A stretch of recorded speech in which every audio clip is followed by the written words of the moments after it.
নমস্কার বন্ধুরা, আজকে একটা নতুন টপিক নিয়ে আসলাম।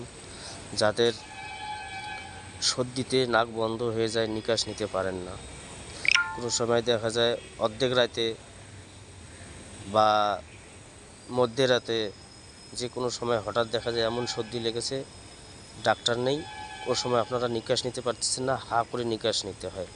সেটা আমি যে উপায়টার কথা বলতেছি 5 থেকে 7 মিনিটের মধ্যে করবেন, সঙ্গে সঙ্গে আপনারা নাক দিয়ে নিঃশ্বাস নিতে পারবেন, সর্দি কেটে যাবে। সেটা হচ্ছে কেরোসিন তেল। যে কেরোসিন তেল আমরা রেশনে পাই, সেই কেরোসিন তেল, কিন্তু সেই তেল আনলে সেটা ডাইরেক্ট লাগালে হবে না। আমরা যে কুপি বা বাতি যে ব্যবহার করি, কারেন্ট যাওয়ার পরে যে বাতি জ্বলাই, কেরোসিন তেল দিয়ে যে বাতি জ্বলাই, সেই কুপি যা একদিন হলেও ব্যবহৃত লাগবে, সেই তেলটা নাকে দিয়ে 2 নাকে দিয়ে টানবেন, আর এইভাবে উল্টো হয়ে শুয়ে থাকবেন যাতে ওর গন্ধটা ভিতরে যায়। আর বুকে একটু মালিশ করে দেবেন, আর মাথার মাঝখানটা একটু মালিশ করে দেবেন। দেখবেন 10 থেকে 15 মিনিটের মধ্যে একদম 2 নাক একদম খুলে যাবে, নিঃশ্বাস নিতে পারবে, মাথা ধরা থাকলে কমবে, বুক জাম থাকলে কমে যাবে।